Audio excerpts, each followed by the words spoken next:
Kenya discovered oil in Turkana County in 2012. On Monday, President Kenyatta flagged off a tanker ferrying 200,000 barrels of oil, and that admits Kenya officially to the League of Oil Producers.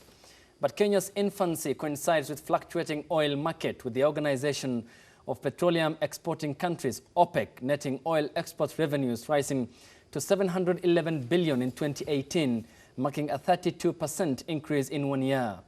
The organization is made up by the Islamic Republic of Iran, Iraq, Kuwait, Saudi Arabia, Venezuela, Qatar, Indonesia, Libya, the United Arab Emirates, Algeria, Nigeria, Ecuador, Gabon, Angola, Equatorial Guinea, and the Congo.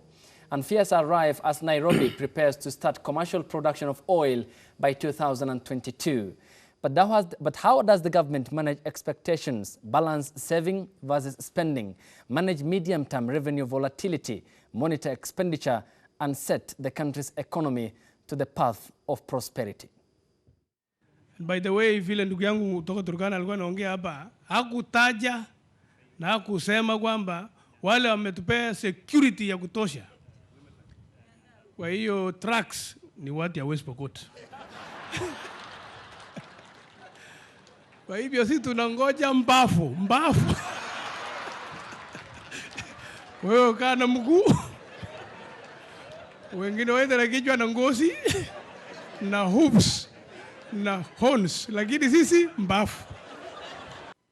Welcome back. The hashtag is News Compass. I'll be talking then to financial economist Anthony Odhiambo. Thank you for gracing us with your time. I do appreciate it. Good evening. Good evening. Ben Mulwa is governance expert, a regular, of course, guest for our other shows here on the other programs. But thank you, gentlemen. I do appreciate your time. Equally an important time to have this discussion. Timely, isn't it? Coming to you, Anthony, it appears from the economical perspective, it appears that there is the winding road ahead for the government to manage many things, among that the expectations, especially of the host community, where I've heard the sort of chalk and cheese argument in blocking the first exportation to the port city of Mombasa. Potentially then, if not well managed, that could lead or plunge the country into crisis. How does the government go about that? Generally, in terms of oil, there are always so many interests involved. And many times when you have a government that only narrows into serving one interest, yes, then that becomes a problem.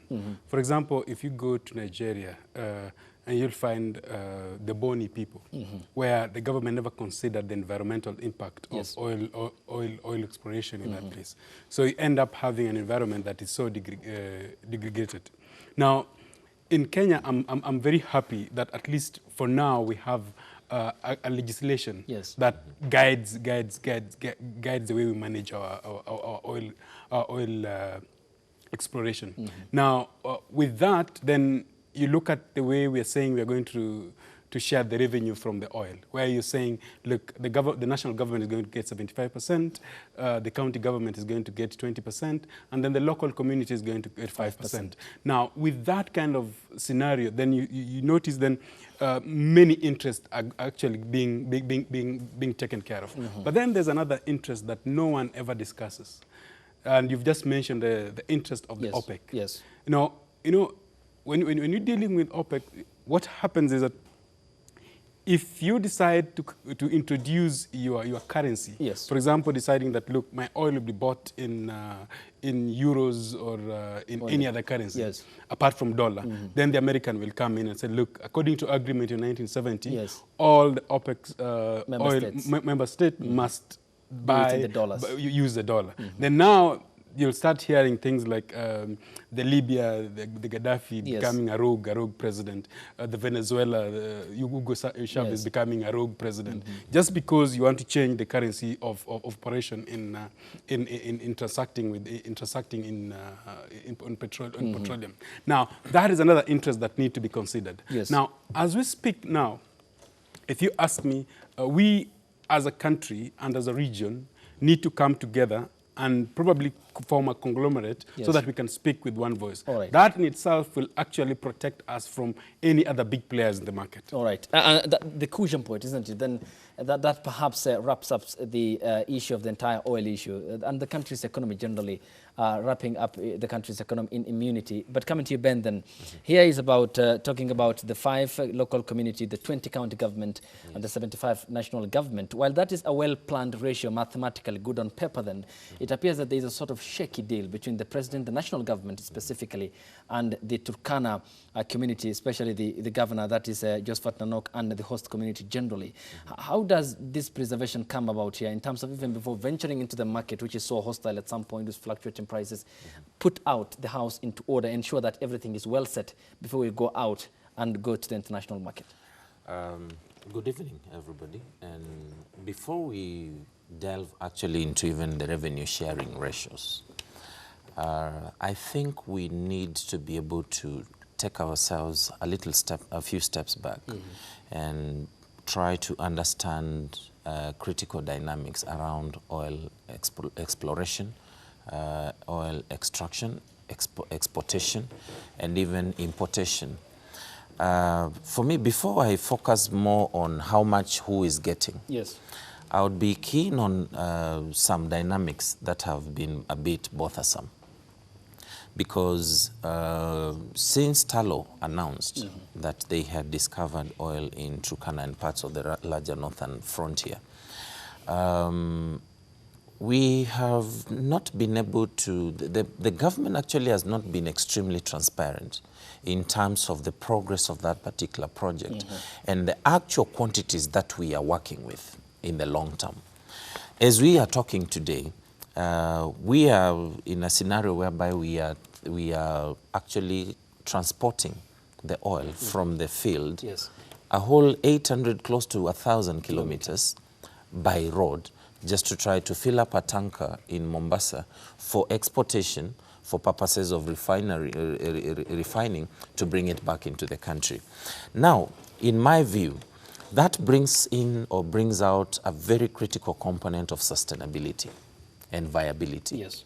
Because we may be excited about a discovery, and I think it is really a good thing as a country to have such a national resource that we can explore. I think it is really a good thing because it would mean economic fortunes for all of us.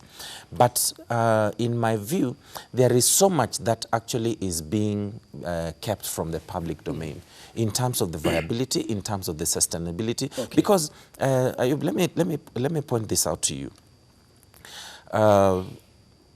Right now, we've only been able, since the president flagged off since the president flagged off the first consignment of oil to Mombasa from Turkana. That was actually June 2018. So it means in a whole year, we've only been able to raise 200,000 barrels. To me, that does not make economic sense. So either there is a scheme somewhere to manipulate or to try to raise the stakes of the Kenyan economy in the international market by pretending or looking like we have oil to export, or there is no capacity actually to extract the oil as it ought to be. All right. Those are the primary concerns I would want first to you have mentioned address. an important point. Before I come to Anthony, let me then quote this here because it's in line with that and the same worries which are equally fronted or echoed by the World Bank. I quote the World Bank. It said, the biggest but most important challenge is to build and maintain good institutions. A quote within the quote itself, it said, sunlight is the best antiseptic. In other words, transparency will be the most powerful lever for accountability. If Kenyans know exactly how much oil is being produced, how much royalties oil companies pay, this will already be a major step in the right direction. But it appears that you have mentioned equally the government shrouding the process in secrecy. There's no clarity at all. Even when we talk about these particular ratios, you remember very well the CS Energy, Petroleum, John Munyes, categorically stating that actually the contract that they have have signed with on matters concerning the exportation of this oil for refinery will not be made public. If indeed it is a genuine process, and if indeed we have a resource that can really contribute significantly to this economy, why would such contracts be a very confidential affair? So before even the governors, and even before we start exciting the people of Turkana, yes, and by large also the people of Kenya, I think there's need for clarity in terms of actually what are we projecting when we are setting off on this project. What is the viability? Yes, just to add on that. See, there's a rule of thumb in terms of oil exploration and selling of the oil. And many times there are certain things, if you don't have it, then you start having this saying that whether discovery of oil is a curse or is a blessing. All right. One of the things that must be there is that you must have proper and strong governance structures. Institutions, that's what the World Bank mentions. Of managing the oil. Secondly, there must be clear transparency that any contract that is signed, it must be brought into public, because who are you signing it on behalf? It is the public, it is the Kenyan. So if you start having contracts which are under the table, then there is a problem. Then another thing that has to be avoided is corruption, because once you avoid those three things, then you are unsafe. But if you keep them, what will happen, then people start talking. Then disagreements start coming in. Then because there are too many interests involved, people want to buy cheaply on the black market, then you find rifts started coming, people started fighting. Then the price that should have been selling in the market, then you find yourself selling in the black market at a cheaper rate. Right. Then that becomes a total mess. Okay. But then there's something also that I need to talk about, because people are saying, look, why export, then import? Now, and we have, at Changamwe, we have a refinery machine. One of the things that it's disappointing that we basically have mismanaged the Changamwe refinery machines. And for a long time, we really neglected them. So as we speak now, if we want to operationalize the refinery, we will actually spend around 1.2 billion shillings. If we are to build a new one, we'll spend a new one. We'll spend around $7 billion US. Okay. So that in itself is very costly. So as we speak now, where we are really at a pilot stage. We must test all the options that are available. We've realized we cannot refine this internally, so let's try and export and see how much are we going to get. All right. So once we do that, then we'll now see what is it that we need to do to make this economically viable. Because in terms of even transporting that oil from Turkana to Mombasa. Yes. One of the things that you will spend around 63 billion US dollars to do that. The income that will come is around 34 billion US dollars. Basically, you're making a loss to the tune of 29 billion US dollars if you are to run it as it is. So the other thing is, let's build up the infrastructure, but let's look at this as a pilot stage, not like this is a viable business. Okay. We still don't even know the capacity of the oil that we have right now. Well, the projections, according to Talo, is about 4 billion barrels available.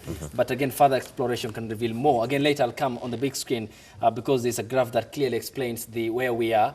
There is no exponential growth at the moment because we are not commercially producing that, but we are just at the discovery point, and that is just for the test of the financial market, especially in the oil market across the world. But coming to you, Ben, here. Yes. Let me just pedal back our memories and vividly recall what the president did say on the 28th of December 2018 when he met the members of the press at the Mombasa State House. He said when he was requested to produce the document by my colleague who works with the National Media Group, Mark Masai, he said, I'll do that, don't worry. That will be available document. It will be in the public domain soon. He has never done that. Absolutely. Again, the fear is that here, the petroleum bill, which was expected to give a legal backing to the production project, has been stuck in Parliament since February 2019. It's a repeat experience after a similar one befell the bill in 2015. Does this again create a sense of transparency being absent from the onset now that we are at the embryonic stage, and do we need to adapt that in order to avoid veering off the road again later, complaining about inefficiency? Ayub, one of the biggest tragedies we have in this country is that we have individuals in government who are always looking out for their personal and individual benefits out of anything they undertake on behalf of the people of Kenya. That's the biggest tragedy.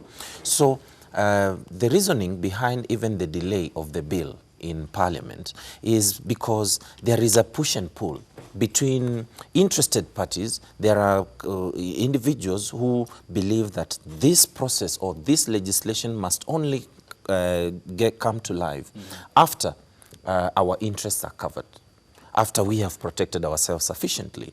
The president, as you indicated, actually committed to produce this document. That was in December. Now it is 8 months down the line. It's almost a year down the line. The CS recently was on record insisting that this document will not be made public.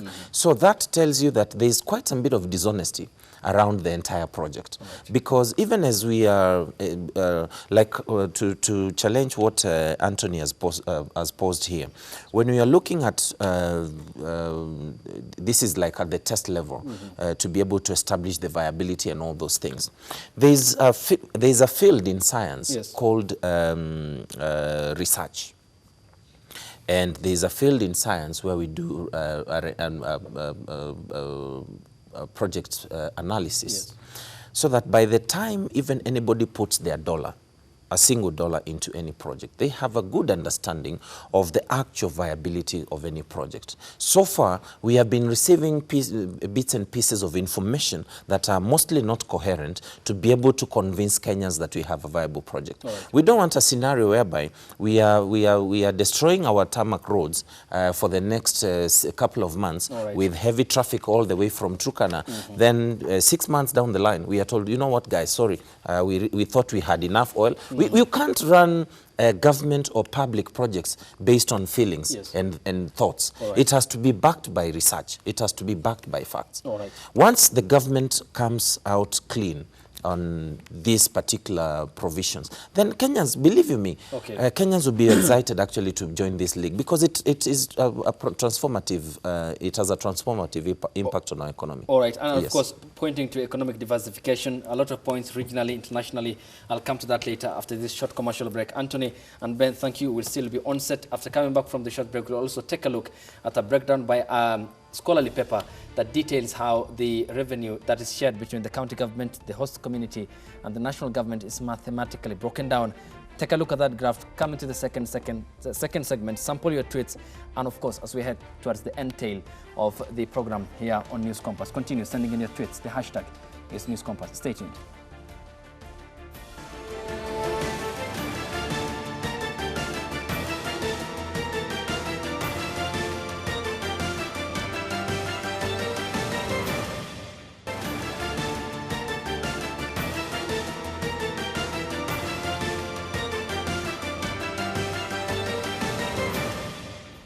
Thank you. Let me get your thoughts before I come back here and have the final, of course, head into the final minutes of the program. Before I get to your tweets, allow me to just showcase for my, of course, audience and equally my panel. Now, this is an example of an oil project timeline. The exploration and appraisal that was run in 2012, that is in Turkana County. The development process, of course, here again takes some time before the infrastructure is established. Now, at this point, then we are here, not yet grown, but this is the exponential growth. Then this is the optimum level, and then that will be the cascading down, which equally contains rather the continuous production on whether there will be sustainability and continuity, the decline on the negative end, of course, which will not be good for the economy, and the abandonment, the economic limit, that is if all is not well managed. Now, mathematically, let's take a look at perhaps what the legal framework is. Of course, it's there, what the Constitution does say, but this bill has been in Parliament. Nothing substantial out of it yet ever since February 2019. Members of Parliament have not worked on that, but equally, they have unsubstantively debated the sugar report, which Kenyans, of course, are not sure whether it contains mercury, copper, or lead. Well, that is subject for another day, gentlemen. Let me just bring in some breakdown revenue. This is the optimum scenario, taking into account then the scenario of $70 per barrel, considering the first oil is projected for taking production outlook in 15 years. Not our case, but this is just a worked out formula. Say in a 5-year profile period, $70 per barrel, that is about 7,000 Kenya shillings, 2,400, that is assumed in the minimum production rate per barrel.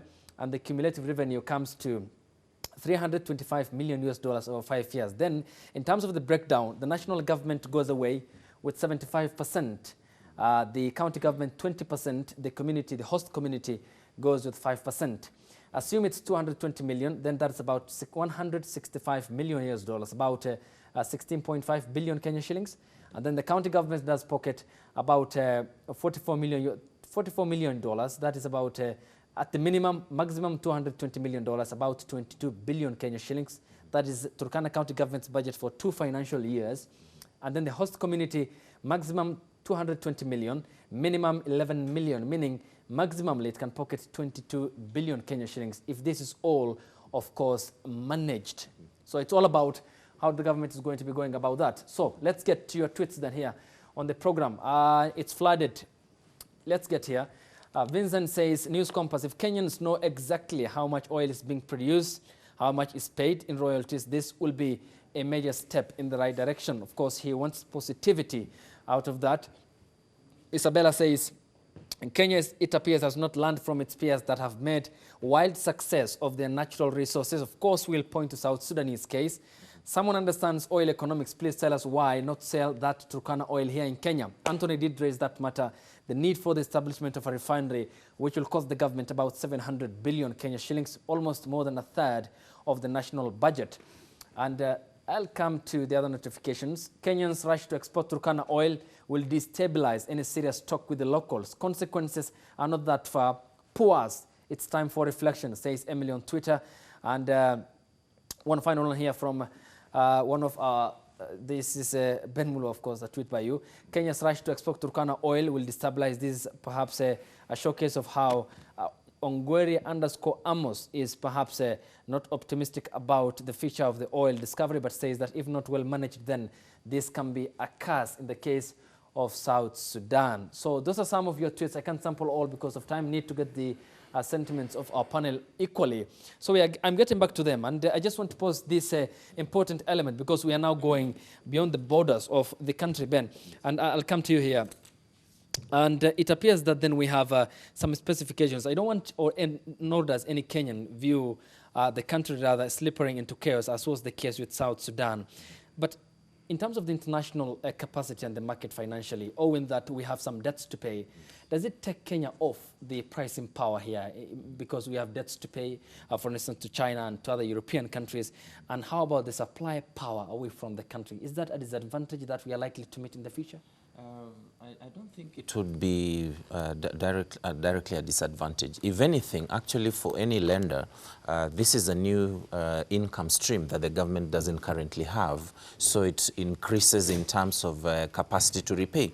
That could directly impact in our credit rating globally, because this is a revenue stream that previously did not exist. But again, when you look at the mathematics that you have just taken us through there, in the long run, what was the total for the 5 years? 220 million?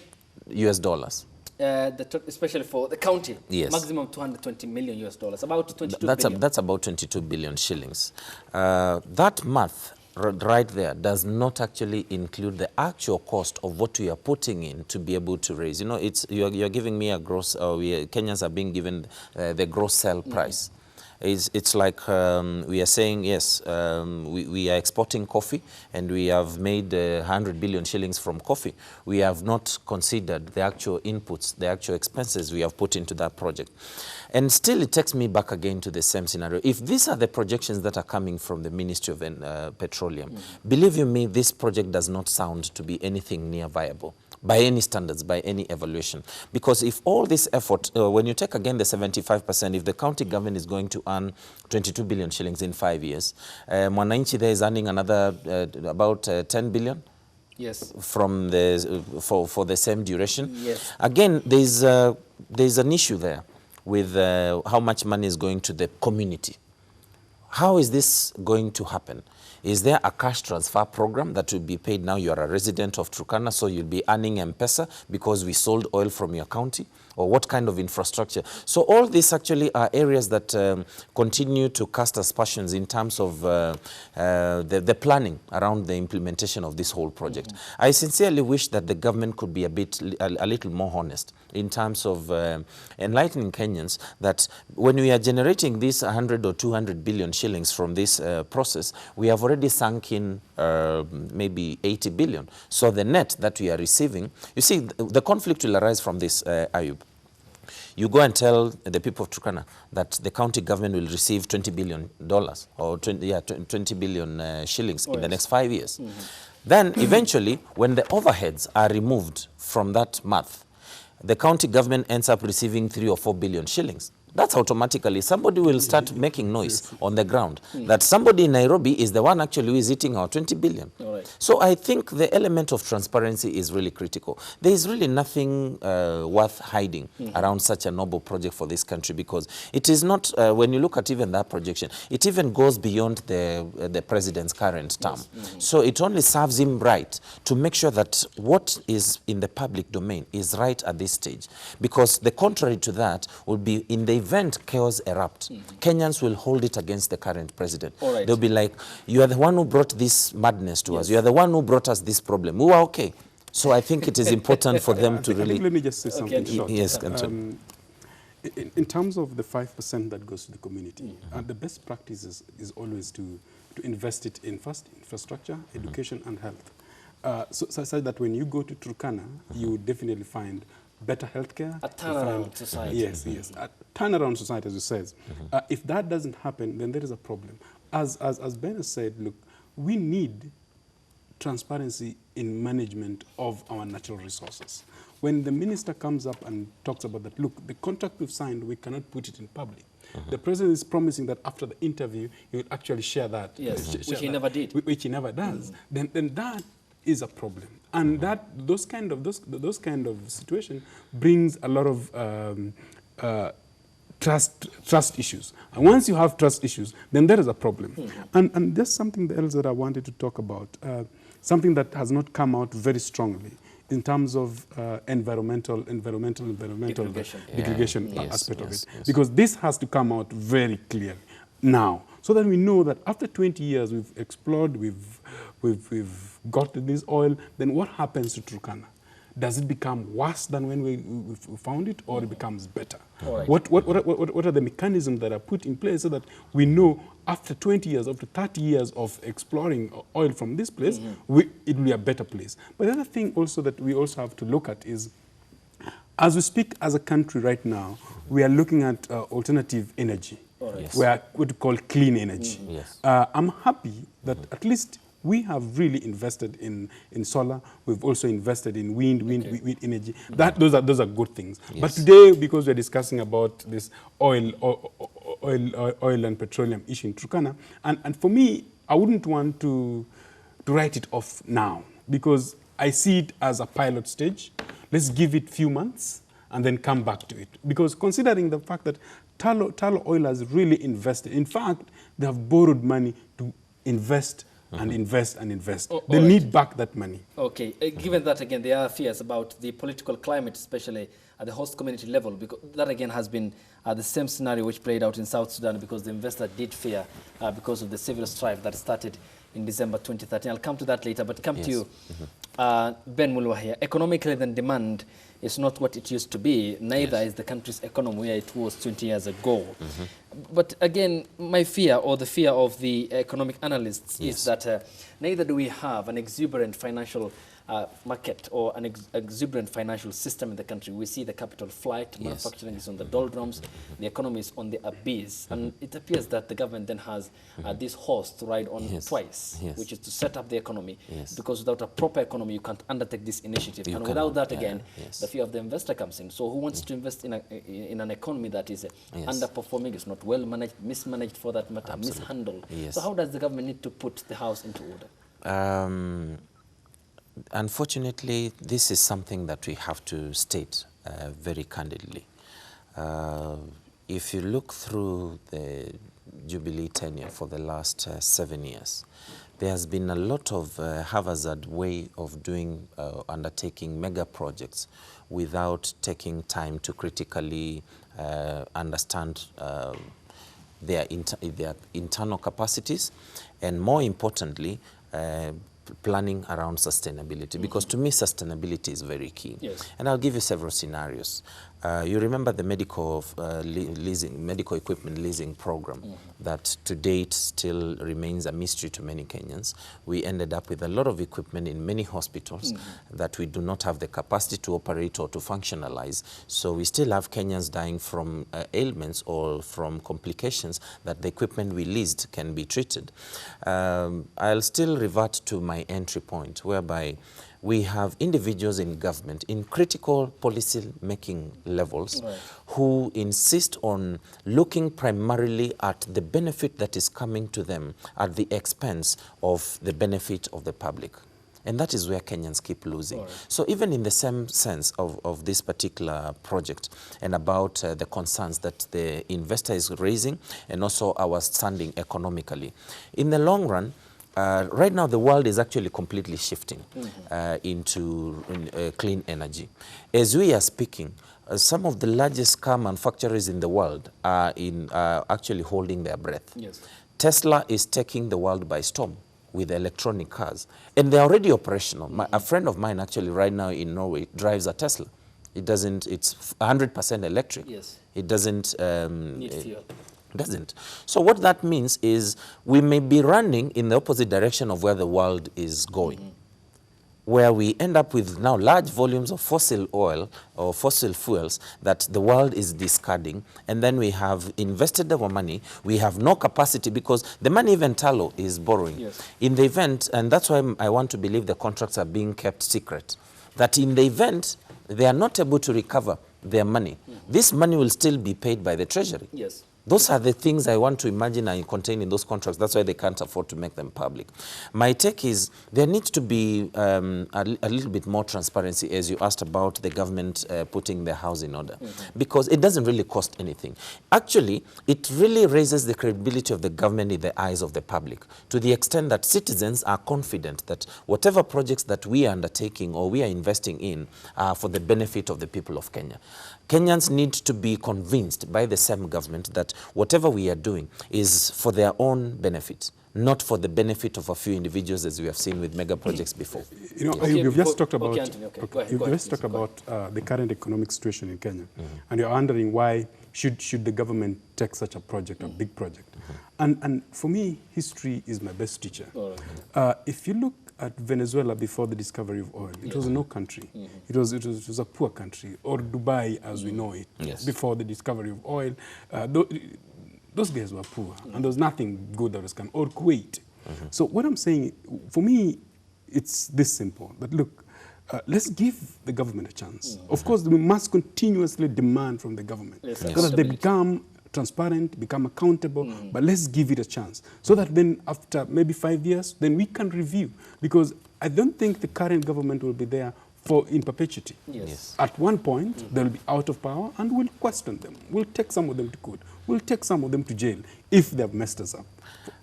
I am taking this position, Ayub, because I want to speak for the ordinary Kenyan out there. The ordinary Kenyan is the Wanjiku out there. Me, you, and the millions of other Yes, Kenyans. millions of others who have been taken for a ride for a long time by specific individuals. It is not everybody, by the way. It is just a few individuals who think working or serving in government is an opportunity to steal and to plunder. And from the perspective of Wanjiku, Wanjiku, believe you me, has given this government very many chances, the chances you are talking about, Anthony. We imagined that the adoption or the launch of the SGR was going to be revolutionary in terms of transporting cargo from Mombasa to wherever. It is the opposite. Now transporting cargo on the SGR. In fact, now the Kenya Railways has to start intimidating transporters that you must, and the Ministry of Transport is working in cahoots with the Kenya Railways and the Chinese to intimidate people that you must use the SGR, which currently is more expensive to ferry a 40-foot container from Mombasa than on a truck. Now, we have given you the other example of the medical leasing equipment. We have a cancer crisis in this country. Wanjiku is suffering in this country. Yet, We gave them a chance. We thought that by leasing this equipment at almost 50 billion shillings, that healthcare was going to be transformed in this country. Okay. We have not seen that. My take is we must not wait again another 5 years to see one guy from the new CS Energy that time or petroleum coming on TV and telling us, you know what, guys, we sunk in 200 or 400 billion shillings in this thing. It is not working. Okay. Now we are digging sand from the wells instead of oil. Okay. I think really Kenyans need to demand that this is addressed now before we go further than that. Okay, yes. Coming to you, Anthony, then. I mean, there is also the other angle to look at it. Of course, many might label us, me, you, and Ben, yes, as the prophets of doom. But equally, this is the most important element that we can't rule out a situation, as was the case in South Sudan, that had to shelve its pre-production oil levels following the civil strife in December, which started in December 2013 and still continuing the mass human rights violations, how millions have fled to Ethiopia, Uganda and Kenya. But equally that again points to the essence of the lack of proper handling. And let me quote the minister in charge, John Munyes, who said, "We are being cautious to ensure conflict do not escalate into something else. We are exploring many ways to resolve the matter amicably." It appears that then, yes, the president did flag off that important consignment, about 200,000 barrels, but it appears that he needs to put something much better into order. And you can only be have strength abroad when you are strengthened at home. And that has been one of the key lines of Margaret Thatcher during her prime minister tenure in the United Kingdom. So how do we go about that? If you look at my first statement was that when you're dealing with oil, there are too many interests that you have to be careful and to manage it very well.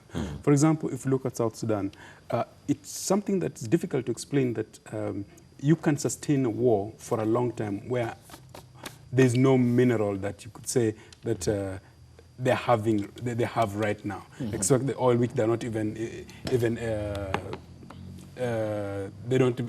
they're basically not mining it now. And basically that means there's no money actually even to sustain war. But still, there are people who are giving the money to buy war equipment, to buy guns, yes, to buy bombs. So who are these people?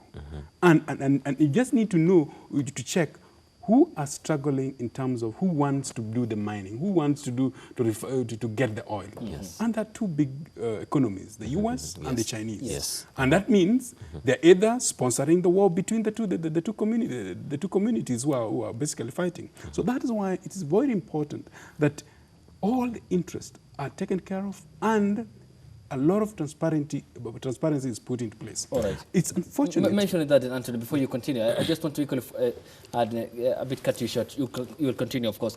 But again, how do we cushion ourselves from that? The competing interests, the sort of the scramble and partition in the 21st century of global powers, because that has been very evident too, isn't it, in Venezuela, where President Nicolas Maduro, often seen as a darling by the Russians, the Turkish, and the other countries, but the US and the other corporate giants in the US and other parts of Europe, among them France, Britain, and Germany, have all recognized the opposition leader, that is Juan Guaido, as the president. Yet we have a legitimate president, and this appears to be faltering, further dividing a nation that was once rich under Hugo Chavez, isn't it? So the best thing, as we've discussed it here, that make sure any contract that is signed, any obligation that you get involved, that is put into public domain and everybody knows about. Made public. And also the procedures of getting the oil, it is well known to everyone. So if it is a matter of tender, you can actually check that, okay, the US tendered, the Chinese tendered, the Russian tendered, and you can clearly see why we are going with Russia. Okay. It is very clear. If it is clear like that,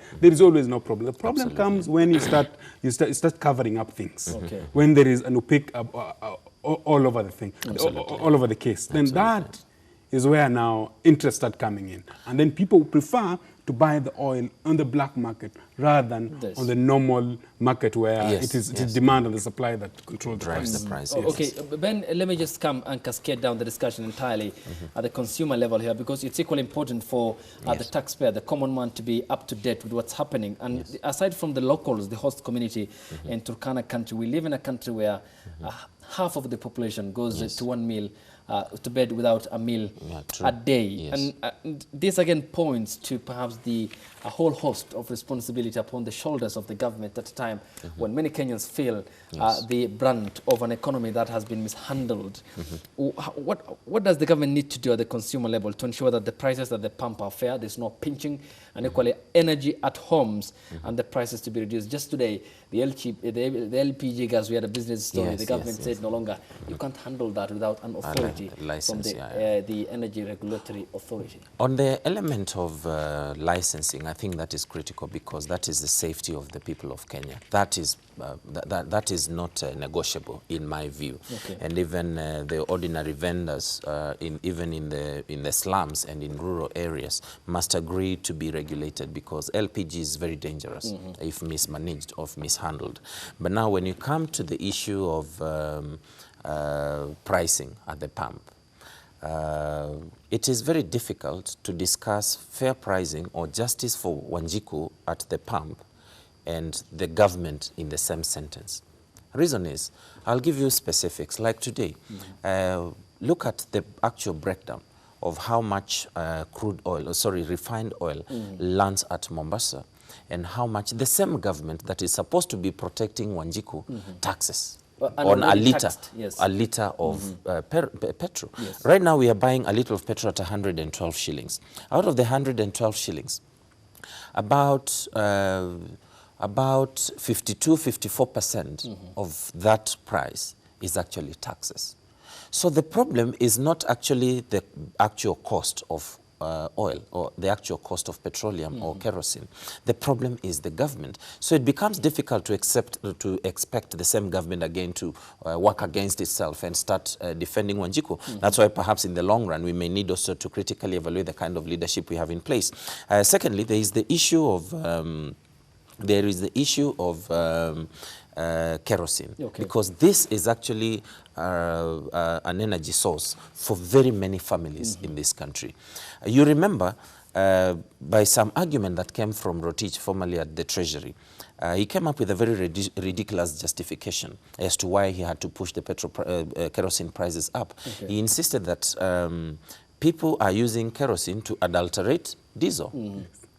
Now, there are more consumers of kerosene in this country than diesel consumers. So to me that didn't make any logic. The idea was actually to continue punishing ordinary mwananchi while the Energy Regulatory Commission is not being transparent in terms of actually how much or why do they have to keep pushing the prices of kerosene this high.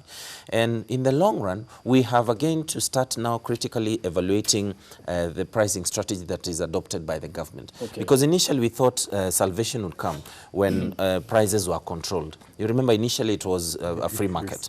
Now it has even become worse than it was when it was a free market. So in the long run, actually, we need to critically, even the people out here, need to critically take time to understand that they have a responsibility in the caliber of leadership we are putting in place, and their responsibility also as citizens. That's why we must demand for these contracts to be made public right now, so that the people of Kenya can even petition the whole world, even the OPEC countries and whoever needs to be. If this contract does not make sense, let's stop this thing right now. We are fine without the oil. Let's continue importing it from the UAE. Anthony, then coming to you here about, let me talk about the another important angle to it, which is equally important for our viewers to understand, which is and the economic diversification point here.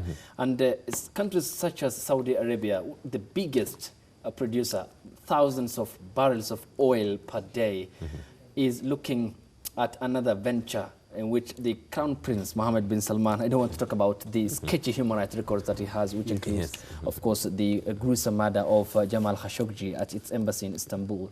But is this the point, perhaps, that we need to also cut on other aspects in terms of, say, agriculture, where we have seen at some point politicians telling the maize farmers to venture into avocado? And considering that, can it refill, can the oil venture, the oil business, say by 2022, may God and grant us to be alive by then, allow us feel the always budget deficit that we have after every financial years when we put our books together? Is this the savior point for us, the guarantor, perhaps, for Kenya's economy?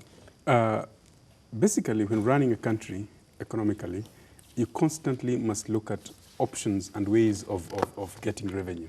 And I'm very happy with the governments in Dubai, whereby they're constantly looking at options of getting money. For example, you know, right now Dubai is never considered as a giant in oil production, but they're actually a tourist destination.